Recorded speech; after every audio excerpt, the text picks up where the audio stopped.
Good evening.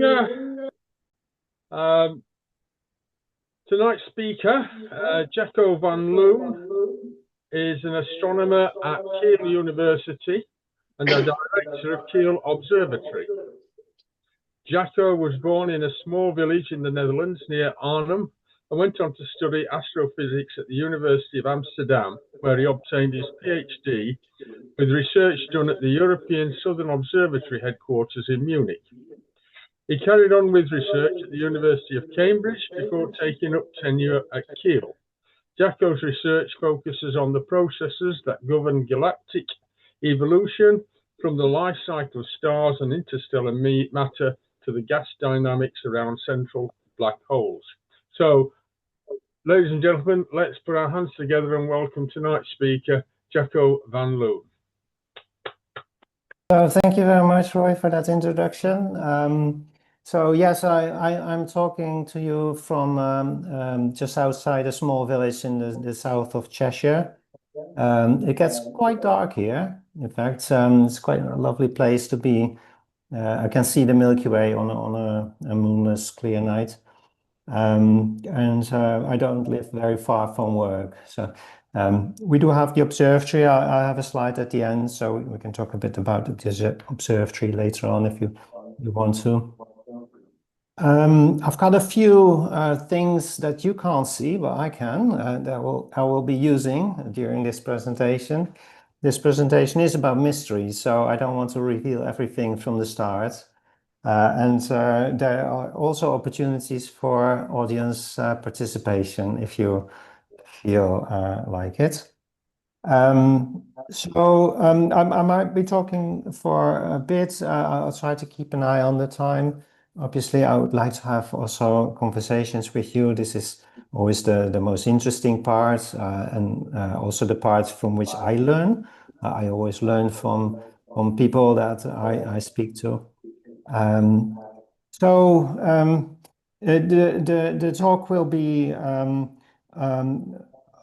mixture of kind of technical bits, but also I will try to nonetheless explain this in easy ways, because I do think that it's important that we scientists show you what we do, what it looks like, and what we are thinking about, but also what we don't know, and sometimes in public presentation of science, that's all kind of hidden under the carpet, and it's just reduced to perhaps an image or even an artist impression, and that I think belittles a bit the audience. So.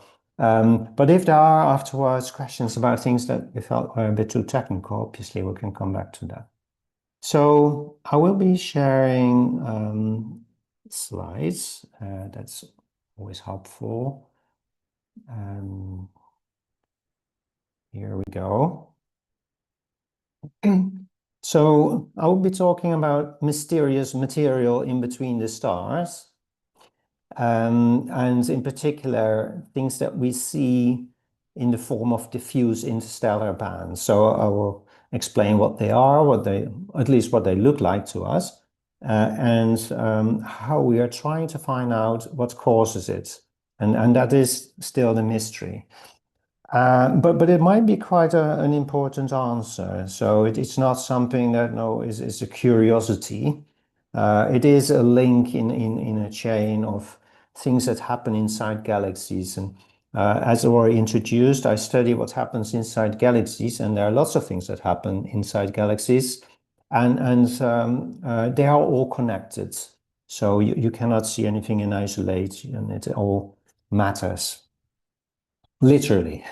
So you're looking at a picture of a part of the Milky Way galaxy in the optical light, so something that you could take a photo of, or possibly even see through a telescope or binoculars, and when it's really dark. When it's really dark, you can see the Milky Way as if it was as if it had depth, because the dark clouds in the Milky Way will look like they're hanging in front of the stars, which of course they are, but you really actually can see that if you go. That's basically when you know that you're in a really dark place. And I've been fortunate to go to observatories on really dark places, and then when there's no moonlight, you do see that, and that's quite special.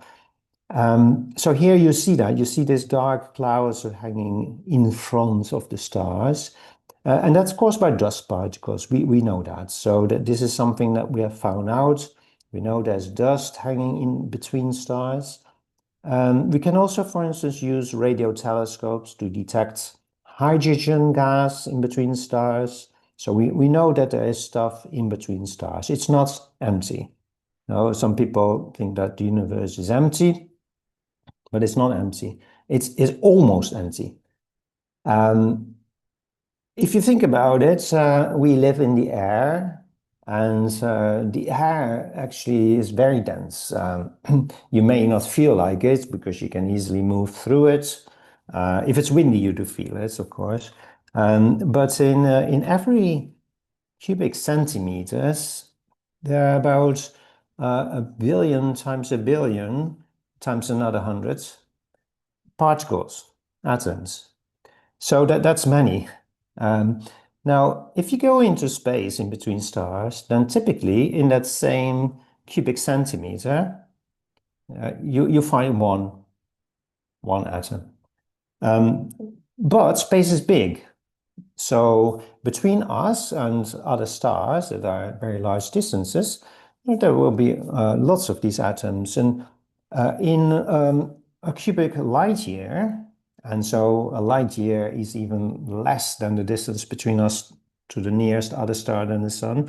In a cubic light year, there's about the amount of Jupiter spread across. So it's not insignificant, and in an entire galaxy, it can make up quite a lot of matter. But what is it? Some, as I said, we know what it is. Others, we know it's there, but it's very difficult to find out what it actually is. And so this is what this is going to be about.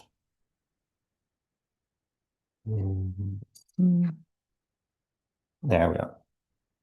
So it started more than a century ago now, when people used spectroscopy at the then large telescopes. They're still pretty large. The 36-inch refractor is a pretty impressive telescope to look at stars.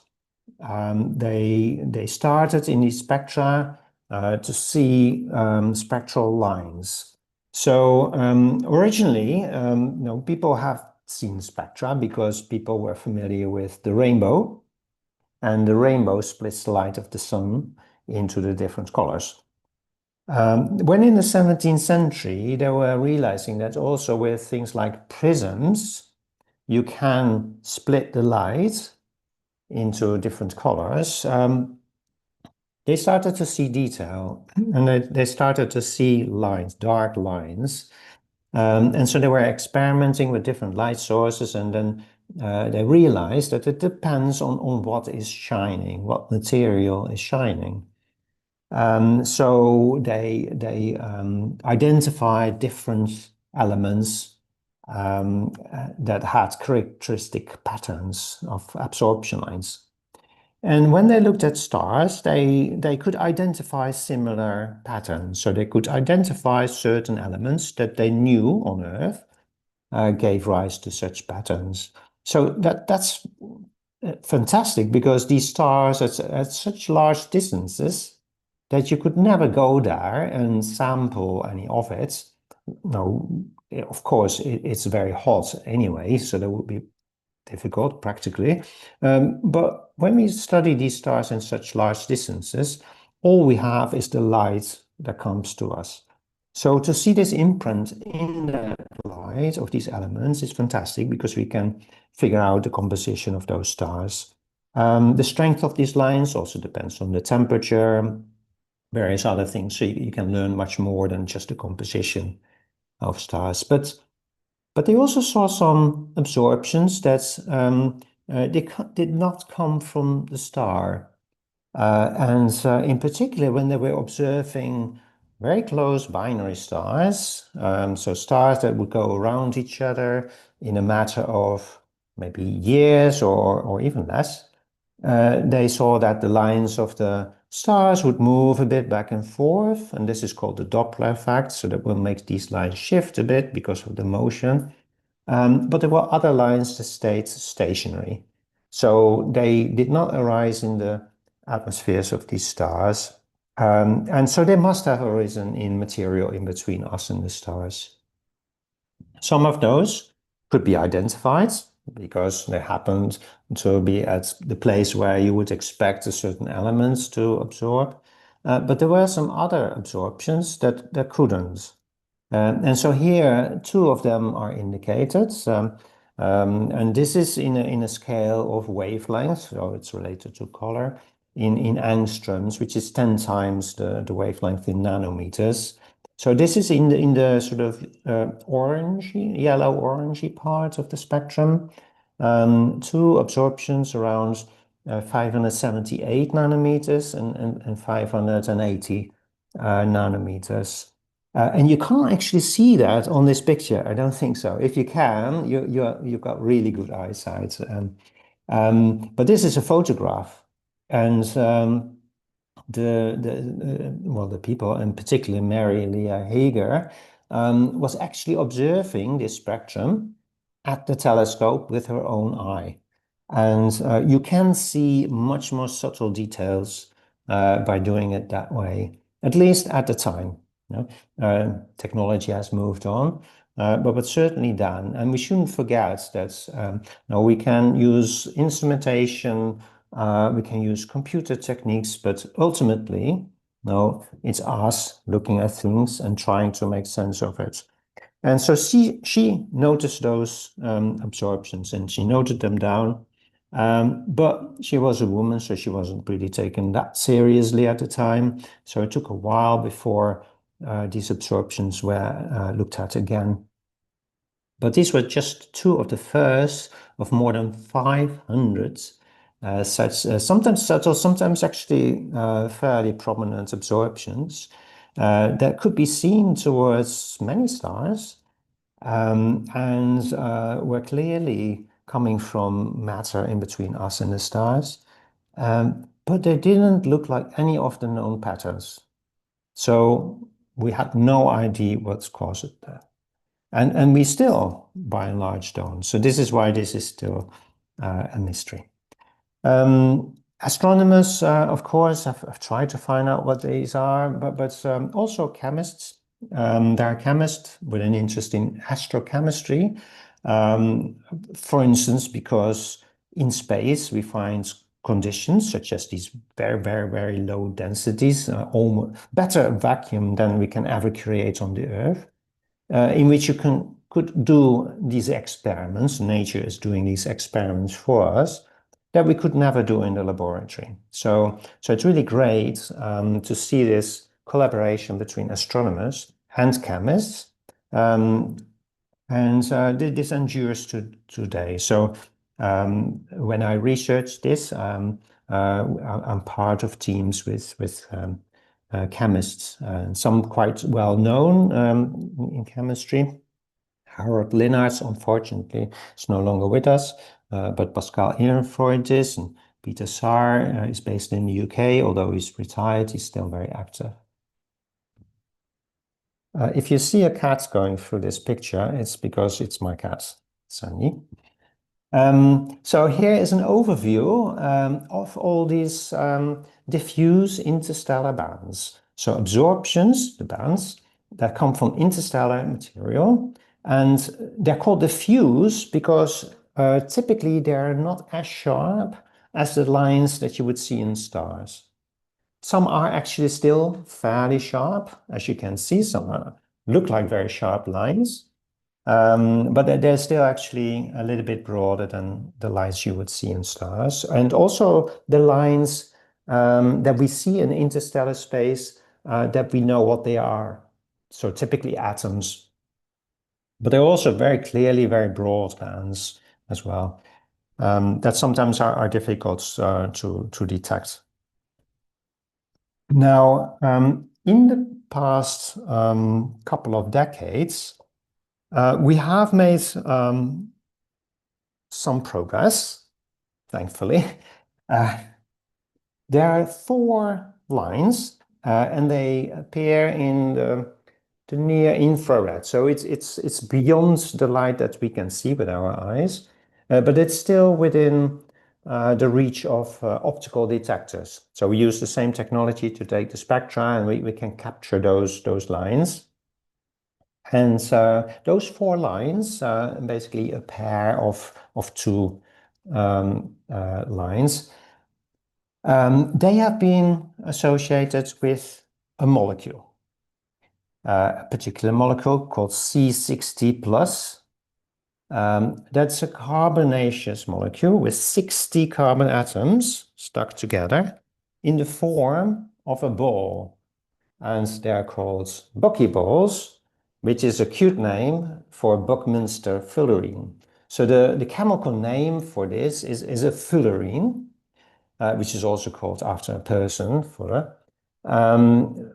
This particular shape of the fullerene is called after Buckminster. And we call them Buckyballs because they look like a ball. So all the black bits here, if you can see me, are the carbon atoms, the positions of the carbon atoms, and it creates this ball, which is essentially empty inside. There's quite a lot of empty space inside that, which is interesting. It could potentially encapsulate other molecules inside, capture them, as in a cage, if you like. Now, it's not just this buckyball that was detected. It's actually one from which an electron was peeled off.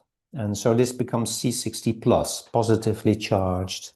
And that's significant because you need to create the conditions to peel an electron off. So we see this material, which is a molecule. So it can't be too hot and too harsh, otherwise the molecule would break up, probably. But it does need to be harassed in some way, probably through radiation, to get this electron off. So that gives us a bit of a clue what we would be looking for.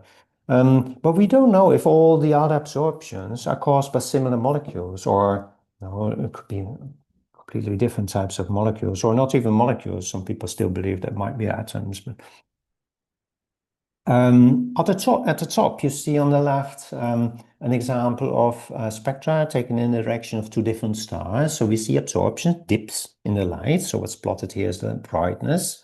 And you see the dips at 578 nanometers and 580 nanometers. But when you look at how deep they are, you see that in the top star direction, the one at 578 nanometers, the absorption on the left, is not so strong. It's about the same strength as the one at 580 nanometers, the one on the right. But the spectrum taken in the direction of the other star shows a very different ratio. The line at 578 nanometers is much deeper. So there are variations, not just in overall strength, but also between bands. And this should give us some helping hand in figuring out what it is. Now, if things depend on conditions, then we should, well, that helps us find out what sort of materials would respond to the different conditions in that way that we observe. And then finally, on the top right, you see one absorption band with structure in it. So it goes down, then it goes up a bit, goes down further to the deepest dip, then goes up again, a little dip again before it comes back. So it's denoted with the letters P, Q, and R. That's our interpretation, that these are molecular bands, and molecular bands can have that structure of P, Q, and R parts of the absorption bands. And so it looks what a molecule would look like, even though we can't really see any finer detail than just that. So some people believe that all of these absorption bands are just carbonaceous molecules of different shapes and sizes, and that might well be. But why haven't we identified any of the other, 500 plus bands, and when we have got an identification for four? So this is still a big, work in progress. This is a technical graph, but I will just speak. So when we see these bands behave in different ways, we can see if, like, when one gets stronger, does the other get stronger? Typically, yes, and that's not surprising, because if you have more material between you and the star, all of the absorption becomes stronger, you would kind of expect naively. So you see very good correlations between that. And it also correlates with other stuff that we do know. So for instance, dust particles in between us and stars make stars look redder because they absorb typically more of the blue light than the red. So they change the color of stars. And we see that when stars have become redder because of the dust in front of it, we also see stronger diffuse absorption bands. But there are examples where the bands behave in opposite directions. So where some bands become stronger, other bands become weaker. And so that does suggest that some of these bands are caused by material that thrives under different conditions from other bands. So they don't all come from the same region in space. And this is important, and this is being realized more and more, that when we look towards a star, we don't actually know where the stuff exactly is that absorbs the light from the star. And it's distributed in a certain way, and it's not necessarily all located at the same place. It can be separated. And that's actually good, because that means that eventually we might be able to say, okay, now we're looking through a cloud with this kind of material, and that gives this absorption. And another time in another direction to another star, we look through a different cloud, different conditions, different molecules or atoms, and different absorptions. So it's all good news, but it does make it more complex. So we can now use computing techniques, generally called machine learning, to look at similarities between behavior of these different bands and separate them out into families. So bands that behave similarly, but differently from other groups of bands. And so that's what you see at the bottom. So we give them names, as you do. Families have family names, like clans in Scotland. And so we got the C2 family, because it was believed, but this is not entirely clear, that those absorptions are especially strongly correlated with carbon 2 in particular. So that's two carbon atoms stuck together in the simplest carbonaceous molecule. And then we've got sigma. Now, sigma is actually a family of absorption that we see more strongly when there's strong radiation. So more exposed, basically, not buried inside dark, dense clouds where you expect molecules to be, but more exposed to radiation. Potentially on the outside of clouds. That has been the kind of the idea. Whereas on the right you see the Greek letter zeta. That's the name of a star. Actually, these are the sigma and the zeta. Those are the two stars in which Marie Lager saw those absorptions. In the zeta type of clouds, we see more and more kind of protected molecules. And then there's a family that we recently discovered that's in between. So that's interesting. We didn't know that there was that group of molecules or absorptions, I should say, that are in between, that are neither one nor the other.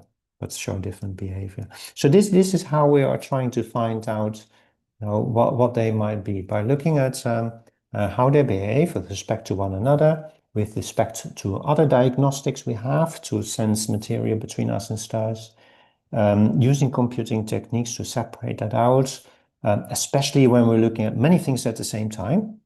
Now, we hit a limit as human beings. We're quite good at comparing one with another thing, maybe a third, but that's about it. And so computers are helping us go beyond that. For computers, it's very simple to just add more parameters.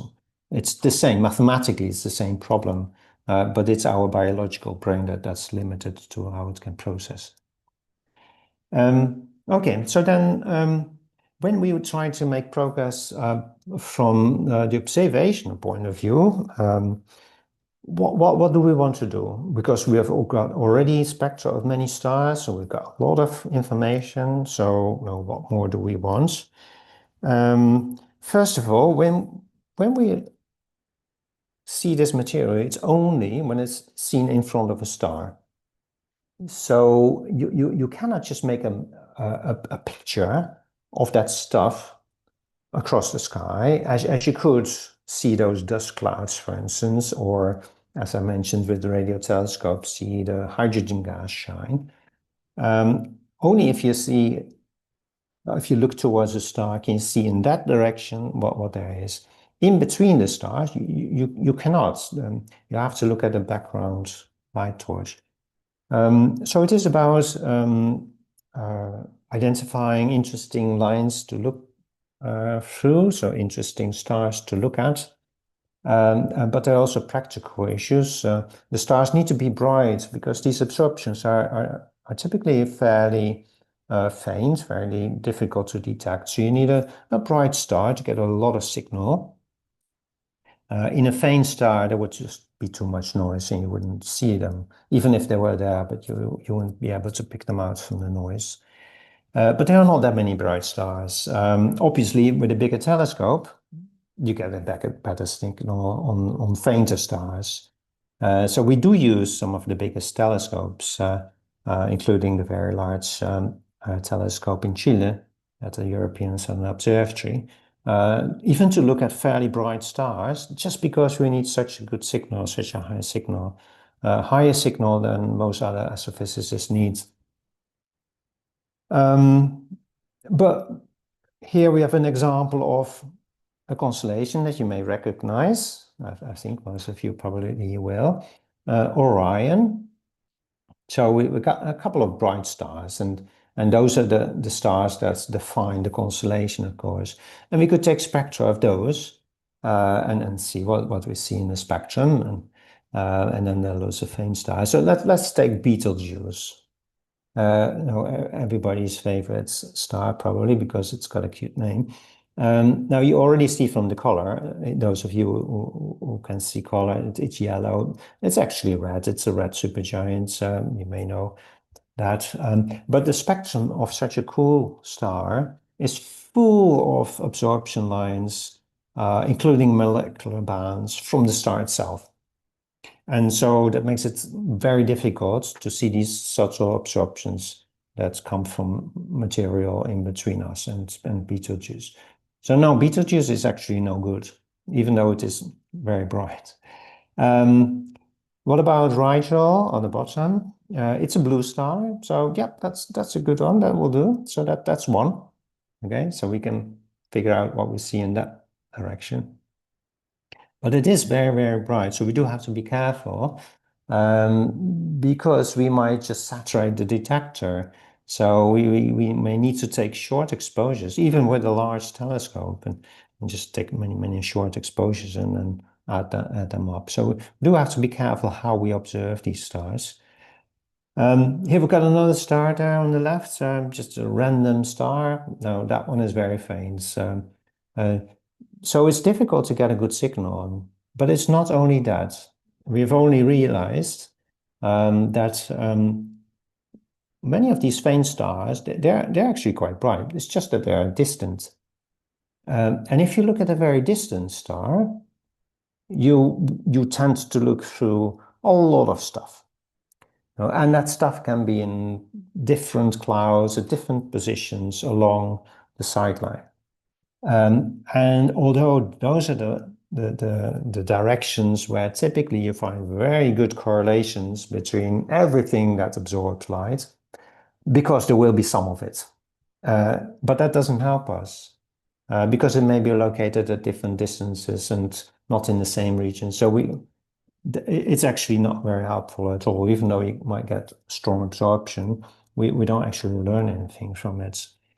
But then there are many places in the picture in between the stars where we wouldn't know at all what's there. There will be stuff, but we can't probe it because that's sort of stuff we can only see in front of a background source.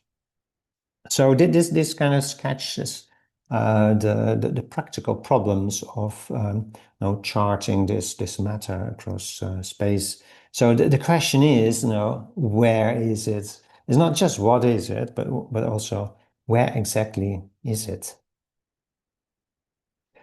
So we've done a project looking at nearby stars, nearby as in hundreds of light years. So you may think that's quite far, but that's our solar neighborhood, and that's our neck in the woods in the Milky Way galaxy. Now it's a small portion of the Milky Way galaxy as a whole. Now we happen to be in what's called the local bubble. The local bubble is a region which is experienced star formation in the past 10, 20, 30 million years, and supernovae have gone off over the last 10 million years or so, and blown this bubble. Actually, some supernovae have gone off just a couple of million years ago, and you can see some of that imprint in isotopic records in the Earth. So we know the Earth has been exposed to some of that, not disastrously, but we do know that supernovae have gone off fairly recently. Now, in evolutionary times, now that are relevant to the evolution of us, basically hominids. Anyway, this is a relatively empty area. But it's not completely empty. There's hot gas in it. There are small clouds, fluff we call it, local fluff. That's a name for some cloud that's close to us. But by and large, it's fairly empty, and what is there is typically quite hot. But it's surrounded by cooler material, denser material, so it's got a wall around it. And when we observe stars at the other side of the wall, then we start to see really these absorptions. And so these absorptions typically come from the material that's just outside of the local bubble, but it includes material that's sitting on the interface between that hotter environment inside the local bubble and the cooler, more protected environment just outside of the local bubble. So this is very interesting because, as I mentioned, some of the absorption seem to come from those more exposed regions, and some seem to come from somewhat more protected, buried regions. And we would probe both. But as we are still looking at reasonably nearby stars, we hope that there wouldn't be too much stuff along the side distributed and wash out any of these differences. So these are the maps, and they look fairly technical, but if you want to make a map of the world around us, now how do you do that? So these are cuts.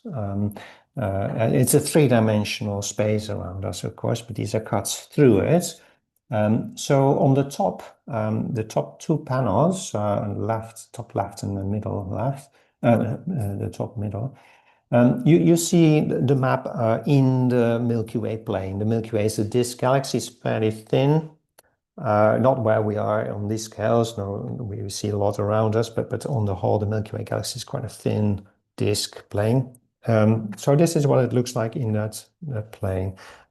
You could compare that with, if you wanted to make a map of the Earth, this is the surface of the Earth, let's say.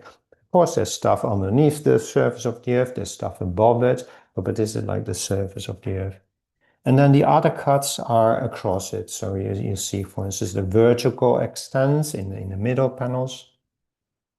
And what we see is that the absorption is all around us, but partly even inside the local bubble. So partly probably arising from this local fluff, this little bit of clouds that are here and there still inside the local bubble. But it does kind of delineate also the walls of the bubble. So that's where much of the absorption seems to come from. On the left, you see one of those absorption bands, the same one that Maria Lea Hager saw, and on the right, the other one that Maria Lea Hager saw. So these are still two of the most famous, but also some of the most useful bands. There are other bands that are much more subtle and behave differently. They are very interesting, but you can't see them towards many stars for many reasons. These are still two of the bands of choice to use. So we've done this mapping, and so we have a better idea where actually the absorption arises. Okay, so where is it? We are getting a better and better idea by doing these mapping exercises and the other mapping exercises we and others have done, and we're learning a lot from that. But those are clues about where is it, the conditions in which we see it, but then what is the material? So we only know of these buckyballs that have an electron peels off. They cause some of the absorptions, but the quest is for the others. So how can we figure this out? Well, we know about physics. So now we shouldn't forget that we're not just staring at the universe and wondering. This is what we did 120 years ago. When we were looking at stars, had no idea where they shine. We had no idea about nucleosynthesis. And we were taking spectrum, so we started to find out what they were made of, but that was about it. We didn't know about galaxies, about the size of the universe, etc. But also we didn't have a quantum mechanics theory to describe the behavior of atoms. So physics too, was still quite primitive and limited, our physics knowledge. But now we do have physics knowledge. We know whether or not you think that it's the ultimate theory that we have at the moment. What we have at the moment is typically theory or models that describe what we have been able to observe so far very well. And so we can use that, and we should be using that. We shouldn't just look and wonder and make up things. We should make use of the physics. And the physics tells us what can happen inside atoms and molecules when they interact with light. So when light hits an atom, it can move, for instance, an electron in the atom a bit up in energy, and that would absorb that light, that photon of light, and it might also fall back and emit light even. In molecules, you've got different atoms stuck together, so it does become more complicated. So apart from the electrons going up and down, and you see that in the top left picture, this can be explained as waves. So electrons are often thought of as little particles that whiz around the nucleus of an atom, but a more correct or at least a better description that we have is in the form of a wave, a standing wave, in fact. So a wave that goes around, and when it's gone around once, basically repeats itself. So it reinforces itself, and this is why it can exist. Otherwise, it would cancel itself out. So that's why we have these standing waves as an interpretation of what electrical charge is doing.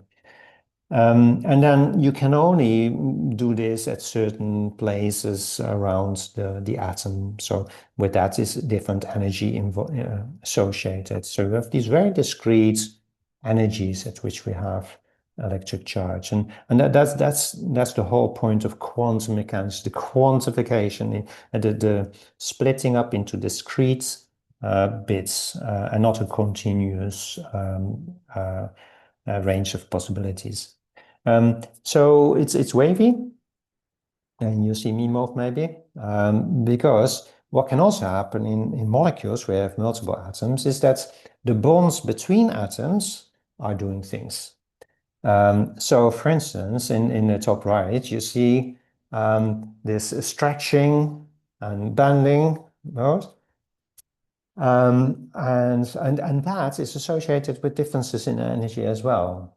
So light falling onto a molecule could make it bend or stretch, and that would absorb that light. And the other way around, if it bends or stretches, it could possibly emit light. And then on the bottom left, you see rotations. So you could rotate around different axes.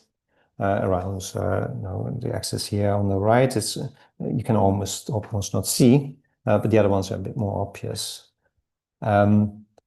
So these three ways of molecules interacting with light are doing all these kind of rearrangements of electrical charge, because that's really what it is. No? It's electrical charge interacting with electromagnetic waves, and that's why it does interact. You could make an aerobic class of this. So if you want to join in, and if you can see me, I will just do a few exercises, and our cat is just joined as well. So the electronic ones, so that's the wave. So you can do a wave, and those of you who have lived in the 1980s know the emergence of breakdance. They know that you do this, and that's wavy. So those are the electronic transitions that you can get. And then the vibrational modes, they're called. So the stretching, so you could do it symmetrically. Right? That's quite a good workout. And the bending, that goes like that. And asymmetric stretching, that goes like that. So these are really good exercises. No, I would encourage you to do them in the morning. And then the rotation, of course, I can rotate around my axis. I will probably lose my headphone in the process. So I can just turn backwards, and you can imagine I continue turning. I wouldn't do the other ones. I think that would be dangerous. I used to do them as a child. But apart from having fun with molecules in aerobic classes, hopefully you get a sense that in molecules, and especially molecules that have lots of atoms, there might be many possibilities for those particles to interact with light. And this is what makes it difficult to identify the exact transition that we might be seeing in the spectrum of a star. And what makes it also difficult is that if you have a big molecule, such as the buckyball, with many atoms, when it interacts with light, it's only a small bit that interacts with the light. So it might just be this atom that's interacting with the light, or this bonds between these two atoms that's interacting with the light. So we might detect that, and we might know that we're dealing with maybe a stretching mode. You can't stretch this because this is a bit rigid in this plastic model, but that's what we're seeing. But how do we know what the rest of the molecule looks like? This is a problem.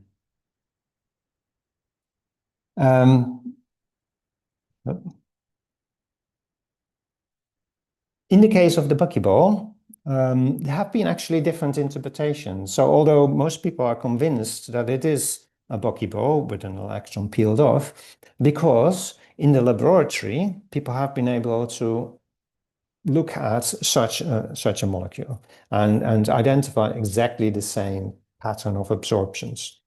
And this is why it's so convincing. from a theoretical perspective, it's still quite difficult to calculate what you would expect.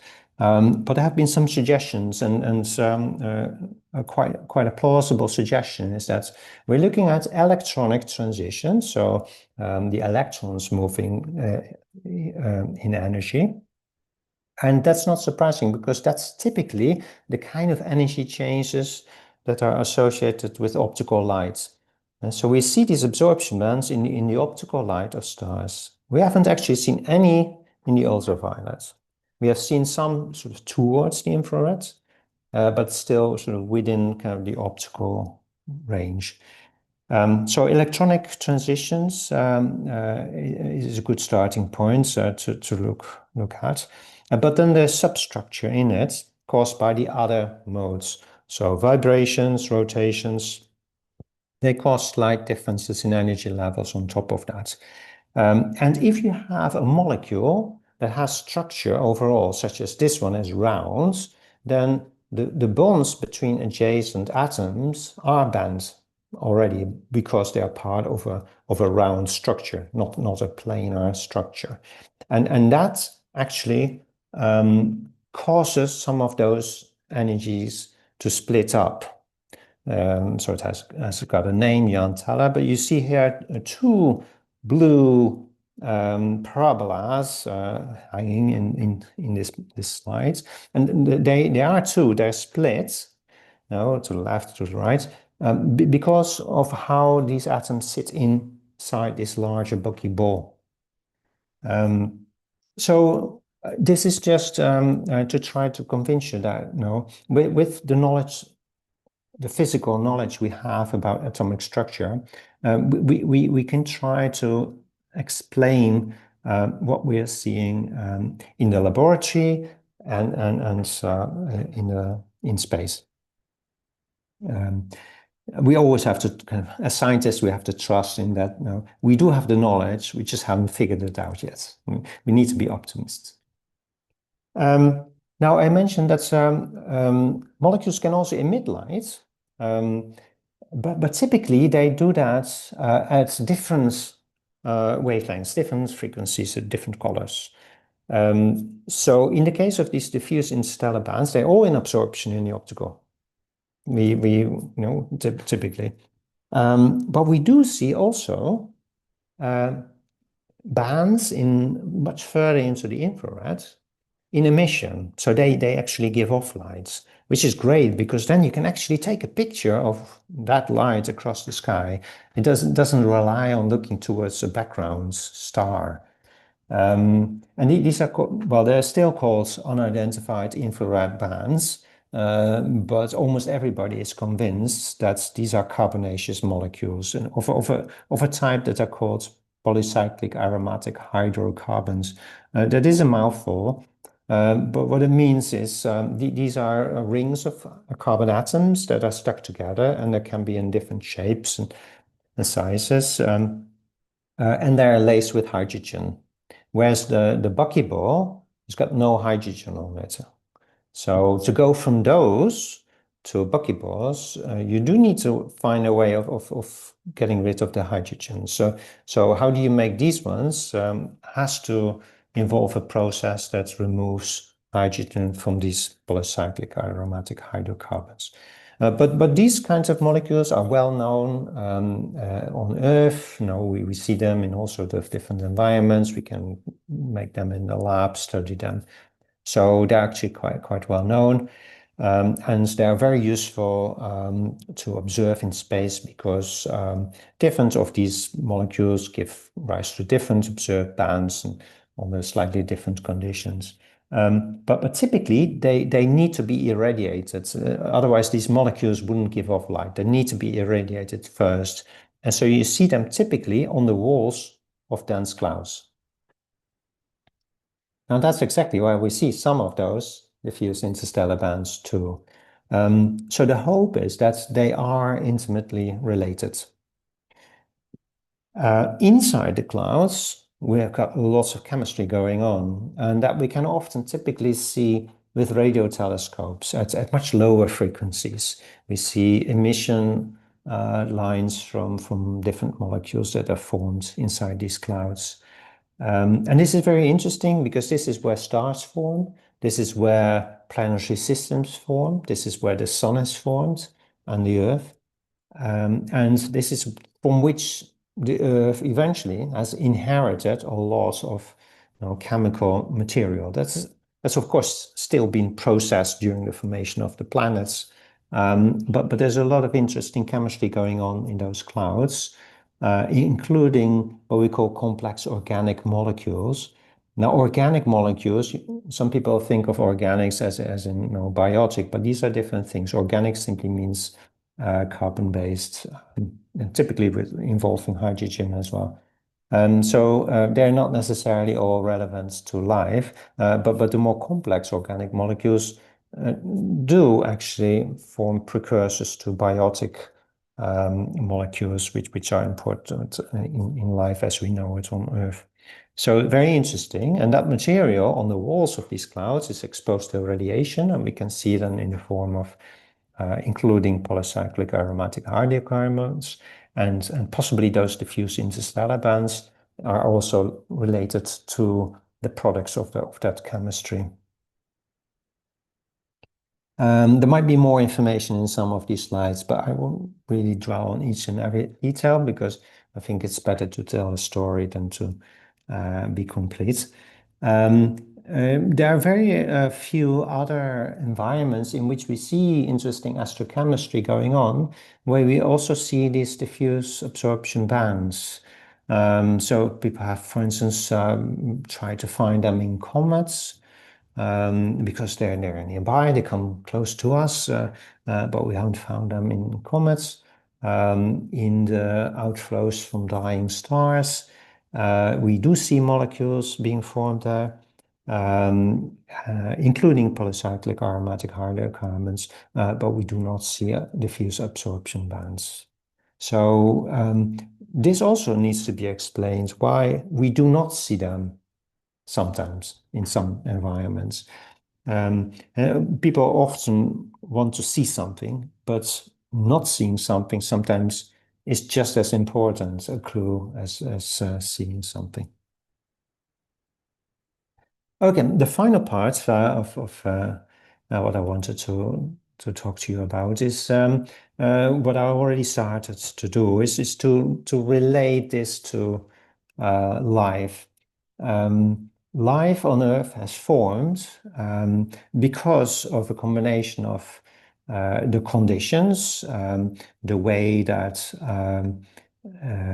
physical processes, including chemical processes, would naturally evolve, and the starting conditions. So the chemical soup, for instance, the molecules, and that's, as I argued, is related to the chemistry inside the clouds from which stars form. And because we see these diffuse absorptions in sort of the material kind of in transition between those clouds and the more empty, hotter space, and it includes this identification of a carbonaceous molecule. The question is, has this got anything to do with maybe biotically relevant molecules? And here we've got examples of biologically relevant molecules, a family of molecules called porphyrins, which includes chlorophyll, which is used in leafy plants to generate energy from sunlight and then move it to where it's needed.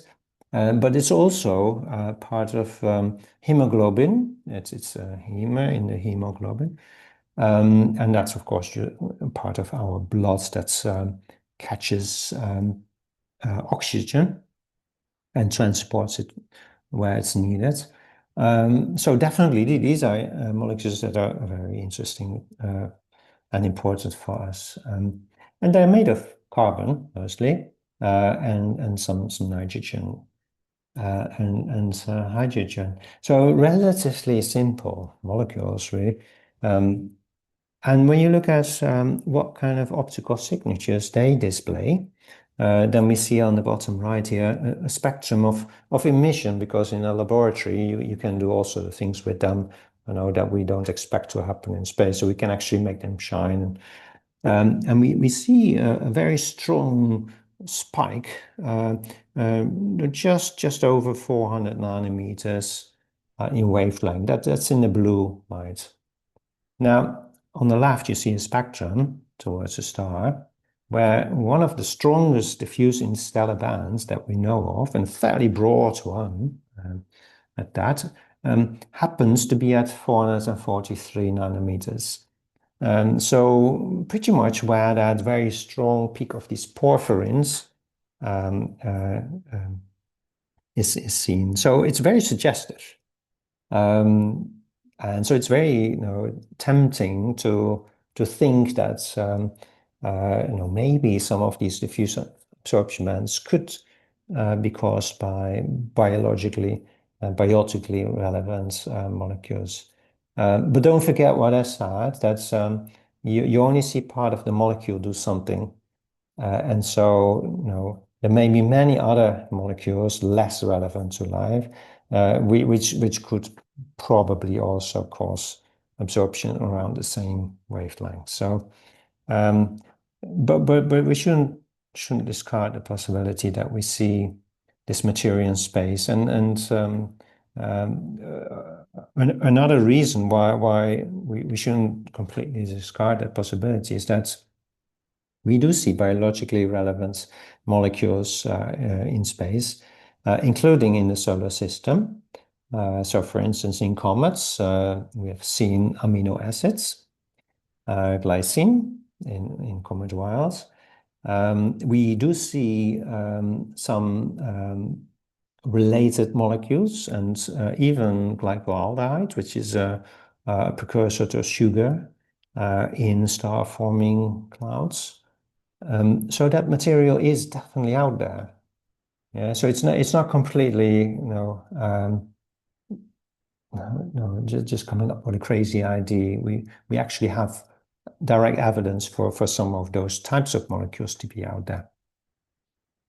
And there's a very small panel there at the top left. That's a spectrum where, again, you see strong signatures, and one of them is the green one on the bottom left, where the arrow is pointing at. That comes from this molecule, which is an amino acid and has a very strong signature in the ultraviolet.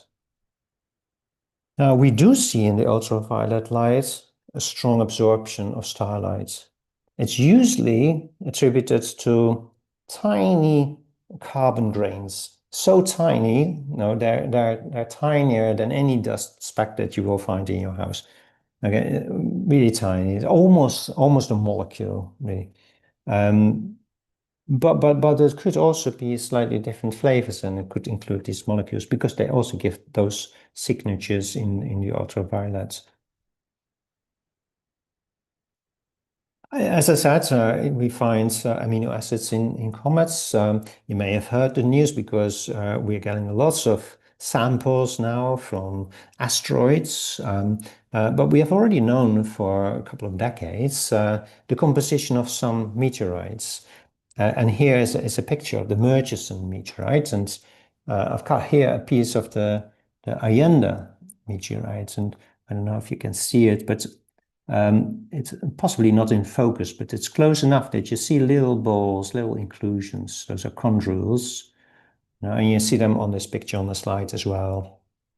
So these are the small pieces that stuck together 4.5 billion years ago and grew to become larger rocks, and then eventually they became planets. And the meteorites we find are basically pieces of rock that were left over. And in those pieces of rock, we find amino acids. And in the Murchison meteorite, sugars have been found. And in material from Bennu, the asteroids, they found nucleotides, and those are building blocks of RNA and DNA. And that finding RNA or DNA would be exceptionally interesting. That hasn't happened, but what we do find is very close to RNA and DNA, and all life on Earth is based on RNA and DNA as an essential agent of its functioning. So it is not just a crazy idea, as I said. There's direct evidence that there's material in space outside of the Earth, which is very closely related to the building blocks of life as we know it. So here we see the landing capsule of the material that was brought back from Bennu, and a picture of Bennu itself, fairly small asteroids. So gravity is not very strong, and there's these small boulders lying on top of it. It's very cute. Okay, so you might think like, okay, we're on the right path. No, carbonaceous molecules, potentially interesting for life, but no, even if it isn't, carbonaceous, right? There's lots of carbonaceous material out there in space. But actually, there's also a lot of material out there that's not carbonaceous at all, let alone molecular. So could it still be something else that we're seeing, something that we have been missing all the time? And yes, then no, we cannot account for all atoms in interstellar space. So there might be some somewhere locked up that we haven't yet figured out where they are. So we should still be open for the possibility that there are also other types of molecules or even atoms that cause absorptions. We have often found that when we see a phenomenon that's quite complex, it turns out to be more than just one explanation. Think about gamma ray bursts, for instance. They were discovered, and then it turned out there were two different types of gamma ray bursts. Yeah. So what else could it be? And so recently we've also looked at the possibility for other very simple type of molecules of maybe 2 or 3 atoms that do not involve carbon at all. And they might seem very exotic, but under the exotic conditions of space, it's possible that they are created, and some of those are actually seen. Now, where are they seen? That is actually in the outflows of dying stars. So, although that seems a little bit contradictory with what I said earlier, that we do not see the diffuse absorption bands there, but we do see these atoms. So that might simply be because of the conditions to make them visible. So material can be there, but we might not be able to see them in a certain way. Whereas the same material somewhere else, we might be able to see it in the form of absorptions. And so these molecules give rise to absorptions that mimic very well pattern we see in the light of the spectra of starlight.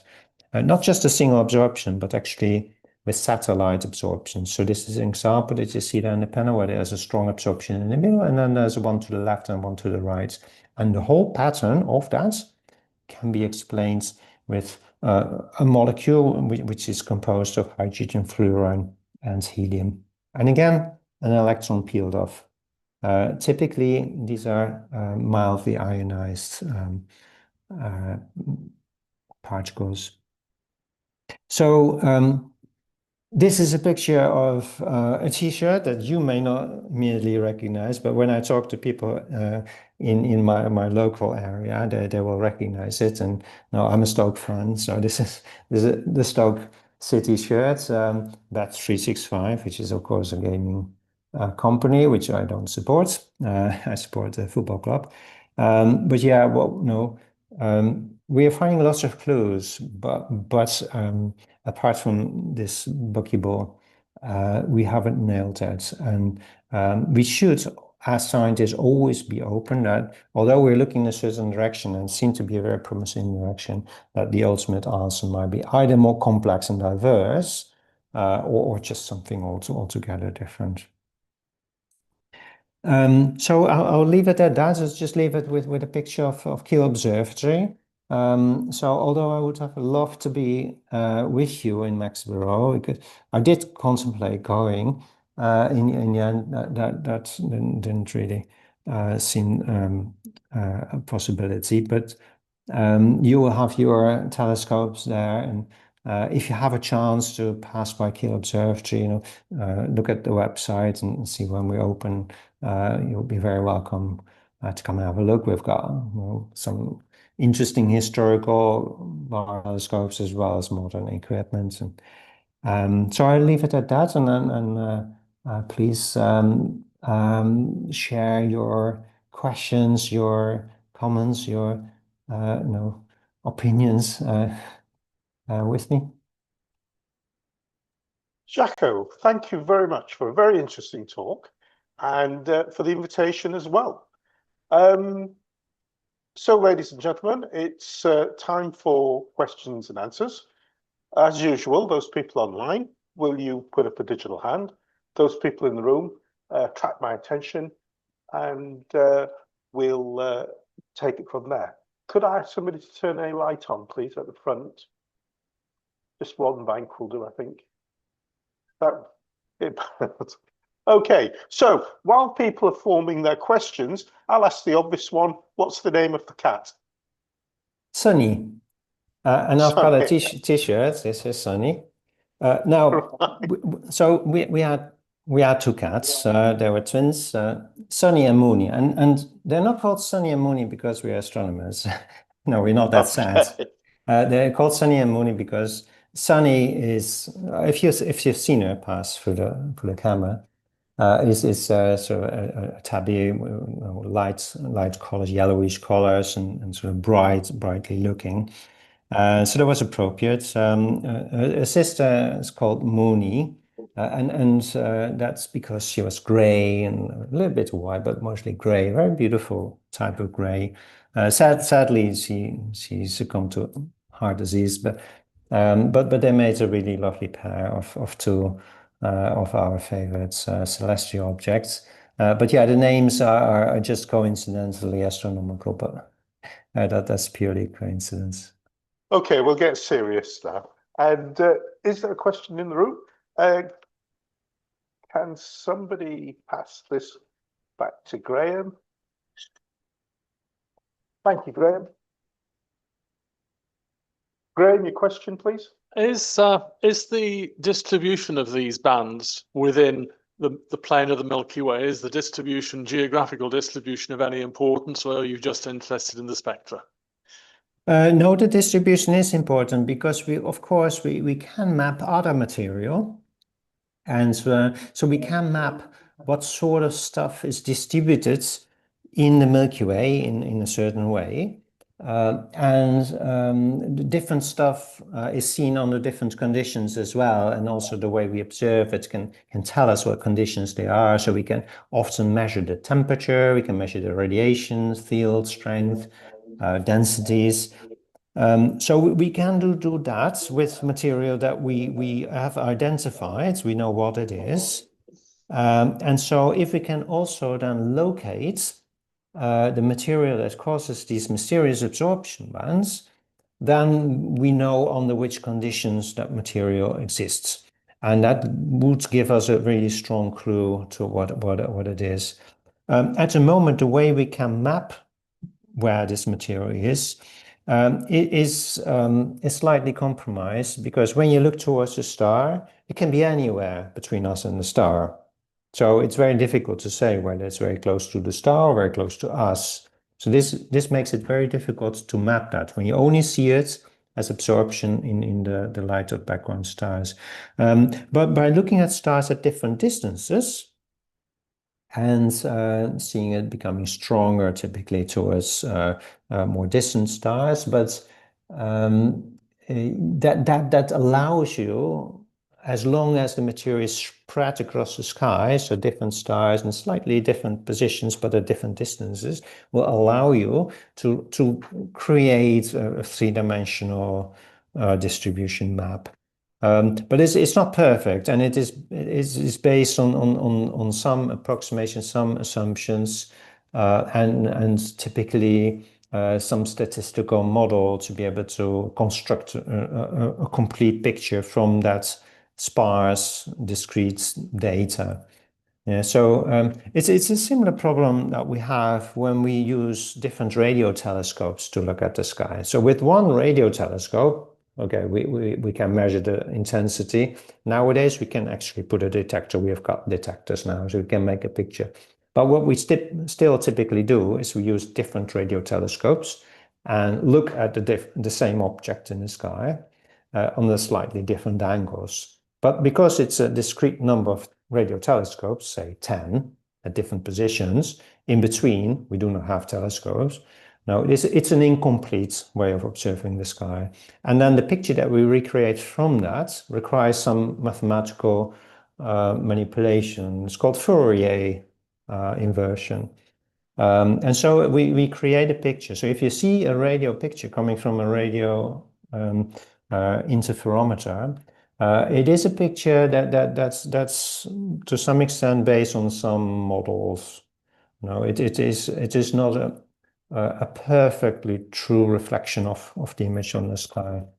And so we have the same problem with the absorptions against seen in the starlight, that we have to, if we wanted to map it, we have to some extent make some assumptions and some approximations and a model to recreate an actual image from that where it is. Yeah. Thank you.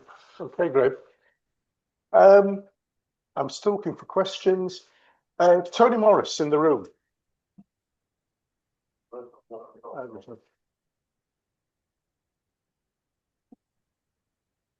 Hi.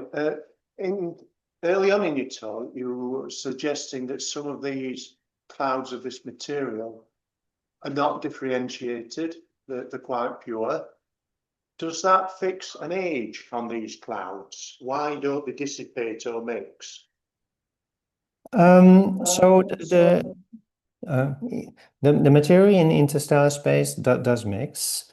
It's very dynamic. So molecular clouds in which stars form, for instance, are transient.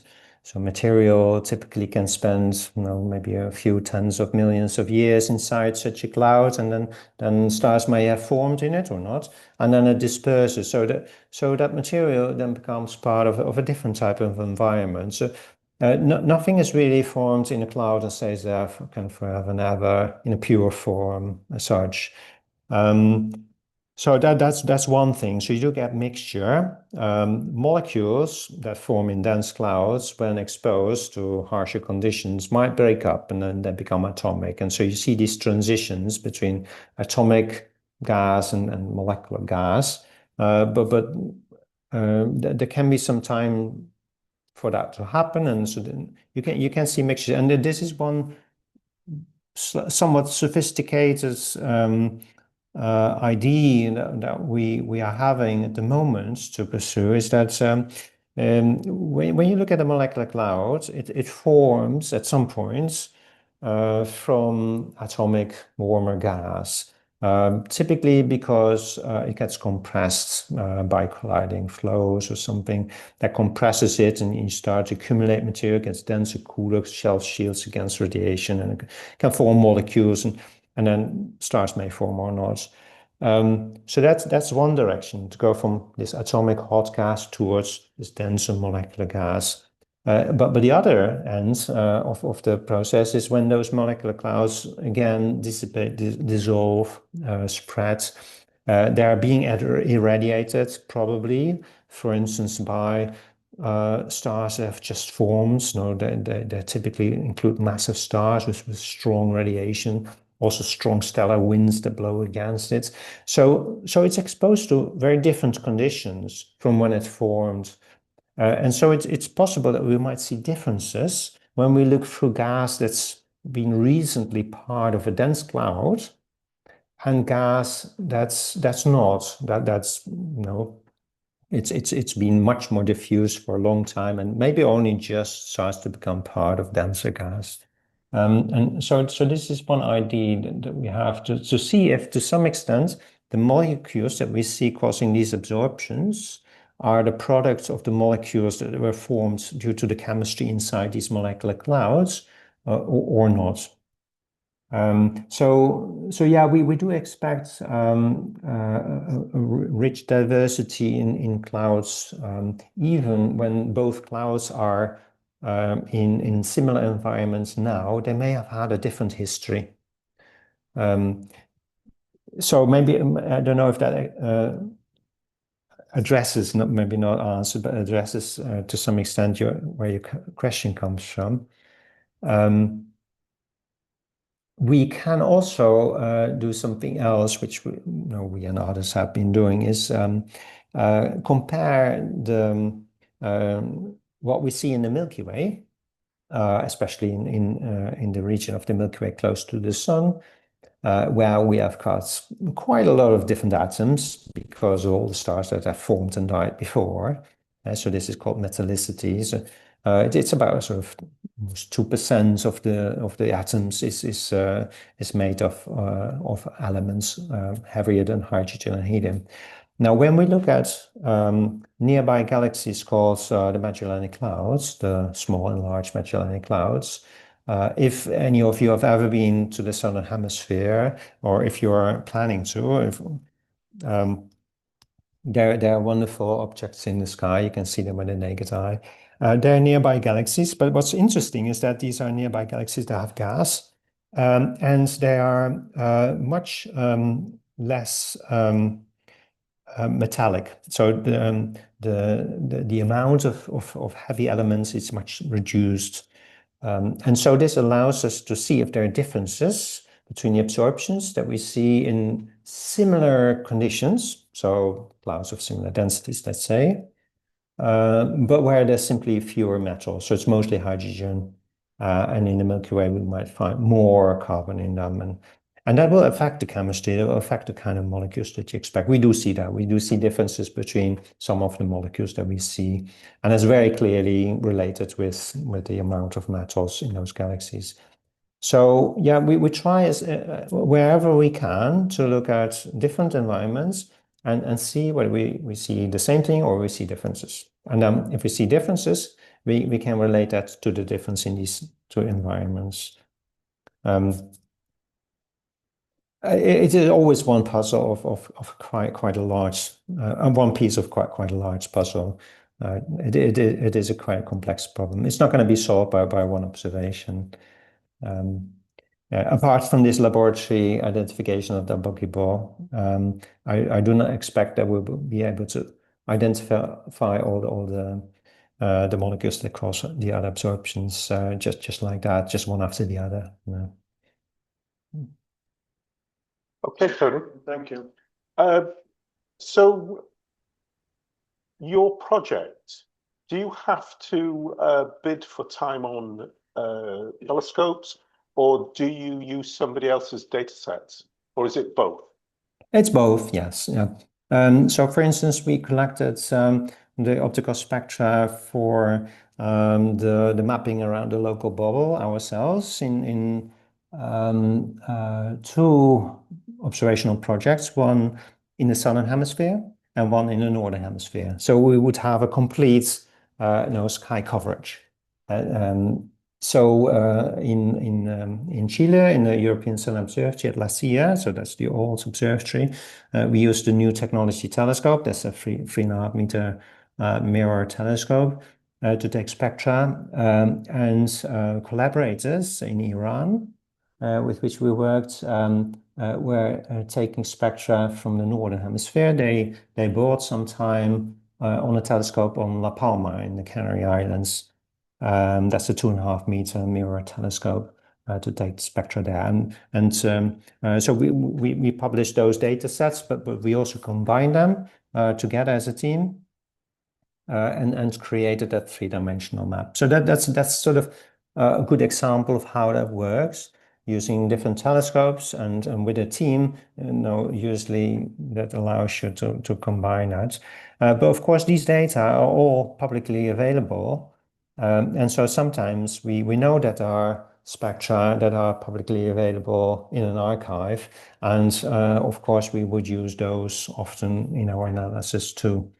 We also, I'm part of another collaboration which has used a very large telescope at the European Southern Observatory in Chile at Paranal to take spectra of bright stars in the southern hemisphere to get a very good signal, to also see the fainter diffuse interstellar bands as well as other absorptions from atoms in interstellar space that we do know what they are.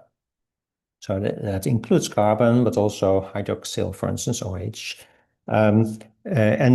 We look at many different questions there. So it's a series of projects, including, for instance, students, each working on one of those projects. And so we were still not exhausted that data set. So it's a data set we've taken a number of years ago now. We were still not exhausted everything we can do with those data, including just using new computer techniques, machine learning techniques, to try to tease out more clues and information from that same data. So yeah, with one night of observations, sometimes you can keep yourself busy for quite a few years, and not just yourself, but a group of people. But doing astronomy research is very international. Although some groups are kind of competing against each other. They both want to do similar things, so they might even both want to use the same telescope. So they will be competing to get some time on those telescopes. There's also a lot of collaboration going on because it's possible. It's easy. It's very easy for me to work with somebody in Iran or Australia. Because we can easily communicate via the computer and share data. And occasionally we would meet, but we don't meet in person anymore as frequently as we would in the past. So yeah, I hope that gives you a little bit of an idea what is how research is done. We do not sit at the telescope all the time. No, most of the time we spend analyzing the data, presenting it in the form of a publication that can be shared with others. And of course, our jobs typically involve other duties as well. People that work at observatories will have duties to support astronomers, to do observations for other people, to maintain instruments, to help develop instruments and these things. Most astronomers work in universities, and so they spend time teaching students, which is a very useful thing to do. Possibly the most useful thing that astronomers do. and other things, including having conversations with you, for instance, which goes both ways. As I said, I learn always from these conversations with you, and your questions are always very inspiring. Thank you, Jacco. I'm looking for. I'm sorry, I don't know your name. Could you just pass the Jacco? Jacco. In the title slide, you showed the visible picture of a cloud. What happens in other wavelengths? Can you see through it, for example, in infrared, or what do you see in ultraviolet? Yeah, so I showed that picture because it's an optical picture. So that's what we could possibly see with our own eyes. And you see something dark, and then the question is, now, what's that like? On Earth, we are familiar with dark clouds. Typically, that's smoke. So if you would try to find out what those dark clouds in space are, you might be thinking of smoke clouds, and you would be able to study that in the laboratory, for instance, and find out what it's made of. And so this is how you would try to find out what you're looking at. We can study the optical properties of dust, and so we know how it affects starlight, and so we can explain those dark clouds. When you look at that same region of the sky with an infrared camera, indeed, that cloud would look much more transparent. If you look at much longer wavelengths even, you would see that dust in that clouds shine. The dust in these clouds can be very cold, sometimes just 20 degrees above absolute zero, which is minus 253 degrees Celsius. So very cold, and it would emit mostly at very long infrared wavelengths, for which you typically need a telescope in space. If it's a warmer cloud, which you can find near stars, for instance, clouds that are actually the outflows from stars, then temperatures can be a few hundred degrees above absolute zero, which means, the temperatures of you and me. We are, if we are healthy, 37 degrees Celsius, and we emit infrared radiation. Now, we can see each other at the moment because we reflect optical light, but if we would have infrared goggles and could observe at a wavelength of around 10 micron, so that's 20 times longer wavelengths than the typical optical light, then we would see each other shine brightly. So yeah, it helps a lot that we can now observe the sky with different types of telescopes in different regions of the electromagnetic spectrum. That helps a lot. In the case of the mysterious diffuse absorption bands, we have not been able to yet relate the absorptions that we see in the optical to emission that we can see with radio telescopes at fairly high radio frequencies, but still with radio telescopes, where we see lots of emission from molecules, and those molecules are being identified one after the other. And typically that's seen in dense clouds, because only there is that emission strong enough to see it. Now, it's in the very dense part of clouds that we do not see anymore these optical diffuse absorption bands.